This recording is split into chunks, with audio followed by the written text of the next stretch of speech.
네, 지난해 공급 과잉의 여파일까요? 미분양 주택이 또다시 급증하고 있습니다.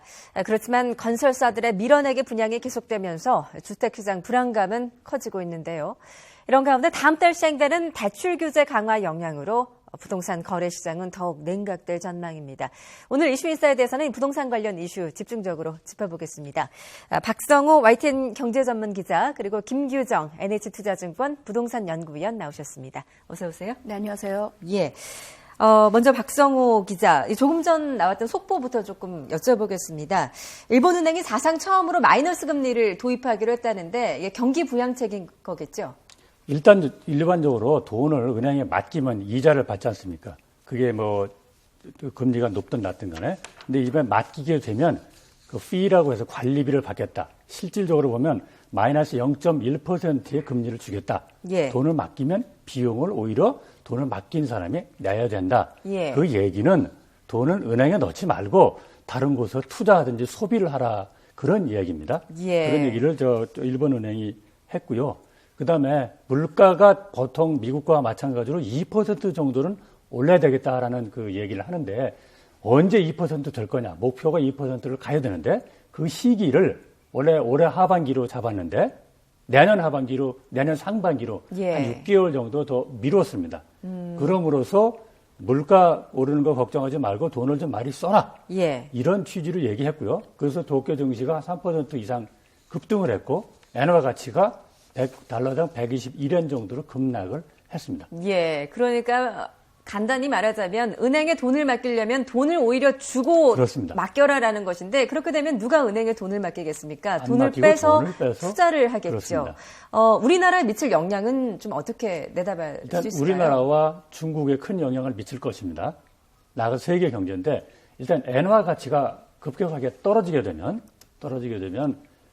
예를 들어서 미국 시장에서 우리나라 자동차와 일본 자동차 수출품이 맞붙었을 때 일본은 자동차 수출 가격을 더 내릴 수가 있게 됩니다. 예. 그만큼 우리한테는 경쟁력이 악화가 되는 것이죠. 예. 그다음에 일본 엔화 가치가 떨어진다는 얘기는 중국의 위안화 가치가 올라간다는 얘기입니다. 중국 그렇지 않아도 7% 성장세를 끝내고 겨우 6% 성장도로 가 있는데 예. 그래서 중국이 더 금융 완화라든지 돈을 더 많이 푼다든지 그런 압박을 받게 돼 있습니다. 그렇군요. 참 일본과 중국 사이에 껴서 우리나라의 그 경제가 정말 점점 더 어려워지는 그렇습니다. 게 아닌가 하는 생각도 듭니다.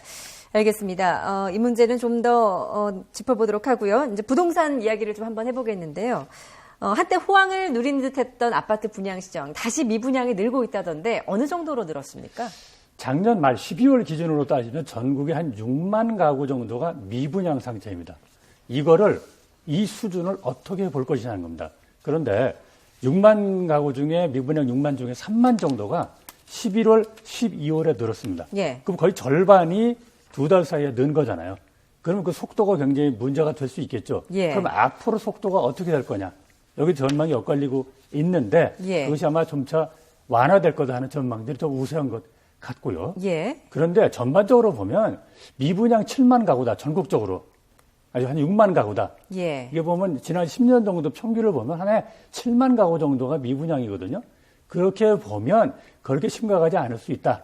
그렇게 볼 수 있는 건데 앞서 말씀드렸듯이 2달 사이에 3만이 늘었다. 속도가 얼마나 빠르냐, 예. 완화되느냐. 이건 우리가 지켜볼 문제입니다. 그렇군요. 그러니까 지난 연말에 굉장히 늘어난 미분양이 많다는 이야기인데요. 특히 지역별로 좀 어느 지역들의 그 미분양이 많이 늘었나요? 네, 12월 발표 자료에서 한 달 동안 그 미분양 주택이 급증한 지역, 공급량이 많았던 지역들인데요. 경기도, 대구, 충청 지역이 특히 이제 한 달 동안 신고된 예. 미분양 주택이 급증을 했고요.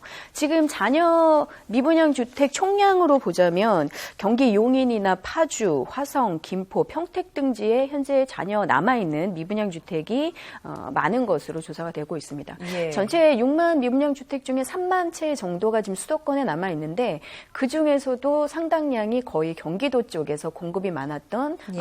택지나 신도시에서 지어진 대규모 아파트 단지에서 미분양 물량이 많이 나왔던 것으로 집계가 됐습니다. 예, 뭐 지난해 8, 9월만 해도 아파트를 분양한다고 하면 청약자들이 굉장히 몰렸고 또 특정 지역 같은 경우에는 수천만 원씩 프리미엄도 붙지 않았었습니까? 왜 이렇게 갑자기 냉각이 된 걸까요? 일단은 앞서 들으셨겠지만 10월, 11월 예를 들면 좀 가을 비수기에서 겨울로 넘어가면서 공급을 좀 줄이는 시점에도 건설업체들이 공급 물량을 계속 많이 쏟아내서 단기간 이제 계약되지 않고 남는 미분양 주택이 좀 늘어날 수밖에 없었고요. 예. 또 최근에 분양가 상한제 등이 풀리면서 분양 가격이 높아졌기 때문에 수요자들이 당첨이 된 후에도 계약을 좀 포기하게 되는 사례들이 좀 늘어난 것 같습니다. 그리고 전반적으로는 올해 이제 2월부터 대출 규제 강화도 있고 주택 시장의 경기가 올해 좀 작년보다는 나빠질 거라는 전망 때문에 수요자들이 조금 관망세로 돌아서면서 공급된 물량들이 소화되지 못하고 미분양 주택으로 쌓였다라고 보시면 되겠습니다. 거기 약간 보충 설명을 드리면 이런 게 있습니다. 국토연구원에서 보면 한 10년 정도 예측을 한 게 있는데 우리나라가 1년에 한 39만 호 정도가 필요하다고 그래요. 그런데 작년에 공급된 실적이 한 52만 호쯤 되거든요. 상당히 많이 초과를 했죠. 그렇지만 그것이 올해는 어떻게 될 거냐. 올해는 좀 죽을 것이다. 한 38만 호 정도로 내려올 것이다라는 전망들이 있어요. 네. 그래서 아마 작년보다는 올해 또 뭐 전세는 아니나 그런 공급량은 뭐 있겠지만 추세는 좀 완화가 되지 않겠느냐라는 추세가 좀 있는 것 같습니다. 그렇군요. 뭐 특히 위례 신도시나 동탄 같은 경우에는 뭐 당첨만 되면 프리미엄은 보장됐다라고 했던 지역인데 요즘 이 지역도 꽁꽁 얼어붙었다고 하더라고요. 실제 그렇습니까? 네, 인기가 있었던 시범 지역이나 아니면은 역세권 쪽에 좋은 블록들은 앞서 이미 분양이 된 상태고요. 이제 후발주자로 분양하는 곳들이 아무래도 공급 경쟁에 이제 부담이 커지면서 계약되지 못한 물량들이 늘어나고 있는 것 같고, 특히 위례 신도시나 동탄이 신도시의 경우에는 올해부터 본격적으로 입주하는 물량들도 나오고 있기 때문에 수요자들이 입주가 임박한 분양권을 구매할 수도 있고 또 3년 후에 입주하게 되는 새 분양 아파트에 청약을 할 수도 있고 이렇게 선택지가 다양해지면서 아무래도 이제 공급되는 물량들이 조절되지 않으면 미분양 주택이 계속 늘어나거나 아니면 입주 단지에 프리미엄이 좀 하락하는 상황들이 당분간은 나타날 가능성이 높다고 보셔야 될 것 같습니다. 그렇군요. 문제는 이렇게 이제 주택 시장이 상황이 악화되는데도 이제 건설사들은 계속 밀어내기 분양을 하고 있다는 건 아니겠습니까? 올해 2월, 3월만 해도 이제 분양하는 게 굉장히 많다고 그러던데 왜 그런 겁니까? 총선을 앞두고 의식한 걸까요? 그것보다는요. 우선 건설사들이 어떤 분양 계획을 세울 때는 시장 전망이라든지 또 여러 가지 계약을 미리 해놓잖아요. 그렇죠? 또 청약도 받고 그러니까 어느 정도 시기를 조정할 수 있겠지만 자기들이 1년, 6개월 막 이렇게 마음대로 조정할 수 있는 건 아니거든요. 상당히 거기에도 경직성이 있고요. 그다음에 지금 아까 설명해 주셨듯이 GS건설, 롯데건설, 현대건설 이런 쪽이 왜 분양을 하려고 하냐면 지역 따라 굉장히 편차가 있습니다. 역세권이라든지 분양이 잘 되는 데 중심으로 하는 것이지 원래 잘 안 되는 지역들이 좀 있거든요. 그런 데는 안 하는 거죠. 그러니까 상당히 그 숫자만 보고 판단할 건 아니다. 그러니까 괜찮은 지역들은 항상 몰리게 돼 있고 그렇지 않은 지역은 집값도 떨어질 때도 먼저 떨어지고 분양가 한파를 미분양 한파도 더 많이 받고 그런 지역적 특성이 있는 것입니다. 좀 지역적으로 특성이 있다라고 짚어주셨는데 어떻게 보세요? 일단은 설 이후면 건설업체들이 원래 공급을 좀 많이 하게 되는 봄 시즌입니다. 그래서 그 시기에 이제 공급 계획을 많이 잡아놓은 상황이긴 한데 제가 볼 때는 미분양 주택이 늘어나는 추세를 보이면서 업체들이 조금 분양을 미루거나 분양 가격을 조절하거나 이렇게 좀 자체적으로 이제 시장 수급을 좀 맞추려는 노력을 할 것으로 좀 예상을 해보고요. 수요자 입장에서는 어쨌든 작년에 52만 채나 분양이 됐기 때문에 당분간 미분양 주택이 조금씩 계속 적체될 수가 있습니다. 그래서 이런 지역별로 공급이 조금 많이 돼서 미분양 주택이 많이 남아있는 곳에 청약을 하시게 될 때 앞서 말씀하신 것처럼 입주할 시점의 수급 경쟁력에 대해서도 좀 한 번 더 생각을 해보시고 공급이 과잉 상태로 가더라도 가격 하락이나 아니면 경쟁력이 좀 높게 유지될 수 있는 상품을 선택해서 선별적으로 청약을 하시는 전략을 세워야 된다는 말씀을 좀 드려야 될 것 같습니다. 지금 말씀해 주셨는데 지금 이제 내 집 마련하려는 실수요자들은 그러면은 지금이 청약이나 아니면 내 집 마련하는 기회가 되는 걸까요? 아니면은 이게 이제 집값 하락세가 계속될 거라는 전망이 있기 때문에 조금 더 관망을 해야 될까요? 일단 시장에서 수요자들의 선택은 현재 관망세인 것 같습니다. 1월 현재 주택시장에서 거래가 굉장히 줄어든 상태고 이제 수요자들이 가격이 좀 떨어질 수 있다라는 전망들을 하시면서 조금 시간을 두고 지켜보자, 관망세 상세로 이제 돌아서고 있기 때문에 저희의 전망보다도 앞서서 수요자들이 좀 움직이고 있는 상황이고요. 네. 청약 같은 경우는 아무래도 청약을 하신 후에 이제 실제 입주하시는 시점까지 3년이라는 시간 예. 이제 차이가 있기 때문에 그 시점에서 좋은 주택일 수 있겠냐를 판단하시고 청약하시는 전략이 가장 중요하겠고요. 예. 기존 주택 같은 경우에는 지금 어쨌든 1월 현재 주택 시장에서 소폭씩 가격 약세를 보이는 지역들이 좀 늘어나고는 있습니다. 서울 강남권에서도 뭐 전체적인 것은 아니지만 하락세를 보이는 단지들도 나오고 있기 때문에 일단은 적어도 설 이후 정도까지는 시장의 흐름을 조금 지켜보시면서 이제 구매 의사 결정을 하시는 게 예. 좀 현명하신 전략이 되실 것 같습니다. 예, 일단 시점으로는 설 이후까지 좀 지켜봐라라는 말씀이었습니다. 세입자 입장에서는 좀 고민할 수밖에 없는 게 이제 워낙에 전세가가 오르다 보니까 차라리 집을 사야겠다 이렇게 마음먹으신 분들도 꽤 있으신 것 같아요. 특히나 요즘에는 전세뿐만이 아니고 준전세도 늘어나는 추세라고 하는데 먼저 준전세라는 게 그 예전에 말하던 반전세 그걸 일컫는 건가요? 반전세는 그 예. 언론에서 그렇게 쓰는 거고요. 예. 정부나 이런 데 공식 용어는 준전세입니다. 그러니까 원래 월세라고 하는 게 몇 가지 개념으로 나눠져요. 원래 순수한 월세가 있고요. 그다음에 준전세가 있고 그다음에 전세가 있어요. 전세가 있는데 문제는 보증금이라는 거 있잖아요. 보증금 따로 주고 월세를 내다가 보증금을 계속 100%까지 올라가면 전세가 되잖아요. 예. 핵심은 현재 트렌드는 전세가 줄고 월세가 는다는 겁니다. 예. 자, 그것을 이 수요자들이 그렇게 찾는 거냐? 그것보다는 집을 가지고 있는 사람들, 임대하시는 분들이 전세해서 받아서 은행에 넣어놓으면 금리가 낮잖아요. 예. 그것보다는 월세를 통해서 받는 게 수익이 훨씬 높고 예. 반대죠. 임차인은 반대죠.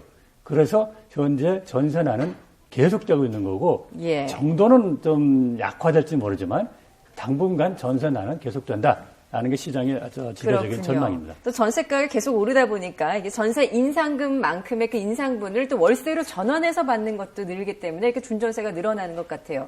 근데 실제 그 임차인 입장에서 그 세를 이제 얻으려는 입장에서 준전세도 굉장히 귀하다고 하던데요.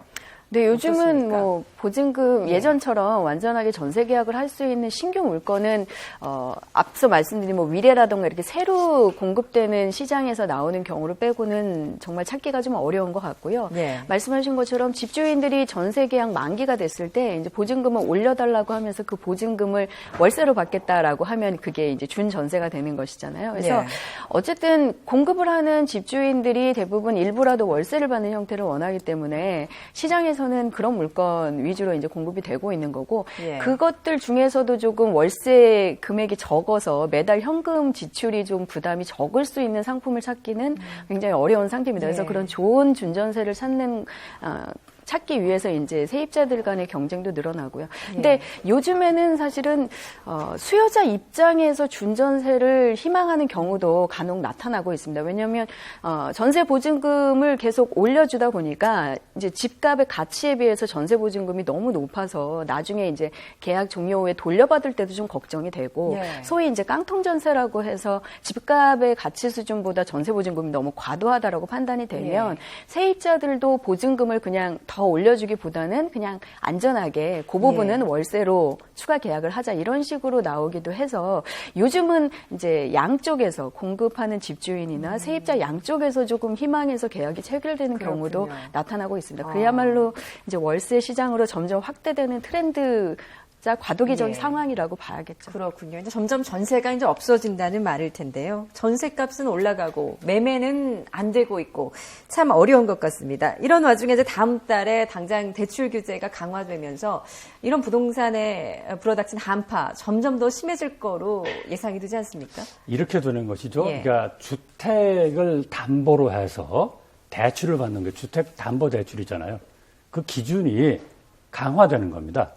그 기준이 강화되는데 이렇게 씁니다. 신규 대출에 관해서 강화되는 건데 그것을 여신심사 기준이라고 하는데 그것이 수도권은 다음 달부터 적용이 되고요. 예. 비수도권은 5월 1일부터 적용이 됩니다. 다만 그것이 어떤 영향을 미치느냐 간단히 얘기해서 이렇습니다.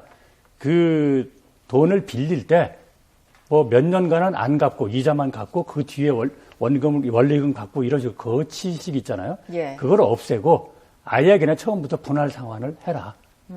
이게 아주 핵심 내용 중에 하나인데 예. 그것을 이제 신규 대출부터 강화하겠다는 거거든요. 예. 그렇게 되면 아무래도 정도가 어떨지는 가늠하기 어렵지만 예. 분명히 부동산 대출 시장에 악영향을 미치고 좀 경색시키는 거 그것은 예. 분명하다고 보여집니다. 다만 정도는 좀 두고 볼 일이지만 그런 상황은 분명합니다. 그렇군요. 뭐 이런 와중에 전국에서 유일하게 좀 호황을 누리고 있는 곳이 하나 있습니다. 바로 제주도인데요. 지난해 제주도 땅값이 나홀로 급등했다고 하죠.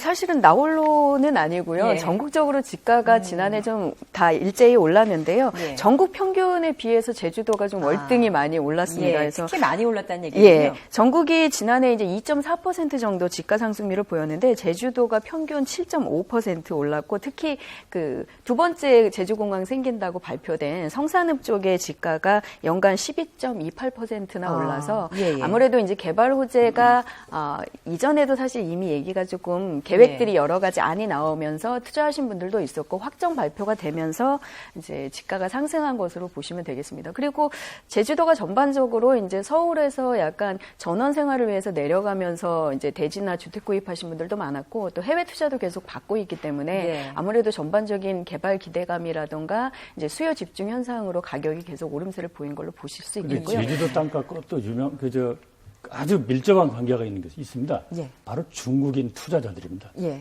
중국인 투자자들이 제주도 땅을 많이 샀잖아요. 그 숫자를 보면 이렇게 씁니다. 작년에 보니까, 작년 6월 기준으로 보니까 예. 50억 원 이상 투자한 건수를 보니까 14건에다가 네. 돈으로 따지면 한 3조 8천억 원 되는데 예. 그 3조 8천억 원 중에 중국인 투자가 45% 정도를 차지하고 있어요. 예. 상당히 절반 가까이 되는 거죠. 예. 그런데 문제는 이렇게 해서 이 중국인들이 어디다가 투자를 많이 하느냐. 부동산 임대나 숙박업소에 투자를 많이 해요. 예. 그 투자하는 게 60%가 넘어요. 그렇게 되면 결국은 이것이 투자는 많이 한 것 같이 보이지만 제주도 경제에 관해 얼마나 고용이라든지 소비라든지 이제 예. 영향을 미쳤느냐. 별로 영향이 없다 그렇군요. 하는 것이 최근 연구 결과입니다. 이런 제주도 집값 상승, 지가 상승이 제주도민들에게 도움이 되는 건 아니라는 아닙니다. 말씀이시군요. 앞으로 이런 제주도 땅값 상승 추세 앞으로 계속될 거라고 보시나요? 예, 당분간은 지속이 될 걸로 보여지고요. 예. 근데 다만 그렇다 보니까 이제 지금이라도 투자를 해야 되나 고민하시는 분들이 많은데 사실은 이제 목표 수익률을 예상해서 잡자면 이미 지가들이 너무 많이 땅값이 많이 올라서 투자 이제 수익성 면에서 조금 신중하게 검토해 보실 필요가 있겠고요. 말씀하신 것처럼 이제 임대 사업을 위해서 내려가서 뭐 게스트하우스나 이런 걸 개발해서 사업하시는 분들이 늘어나면서 이제 임대 사업 측면에서의 경쟁도 굉장히 심화된 네. 상태입니다. 그래서 새로운 사업이나 뭔가 투자를 고민하시는 경우에는 시장은 계속 호황처럼 이제 외견상 보일 텐데 좀 신중하게 목표 수익률을 달성할 수 있는지 좀 꼼꼼히 계산을 해보고 투자에 나서셔야 그래서 됩니다. 이미 예. 제주도 내의 국내 숙박업소들은요. 예. 순이익이 벌써 순이익이 아니고 투자 수익이 보니까 10% 이상 마이너스입니다. 그렇군요. 경쟁이 아주 격화가 예. 돼가지고. 이미 많이 포화 상태다라는 이제 두 분의 분석이었습니다. 지금까지 박성호 YTN 경제전문기자, 김규정 NH투자증권 부동산 연구위원이었습니다. 잘 들었습니다. 감사합니다.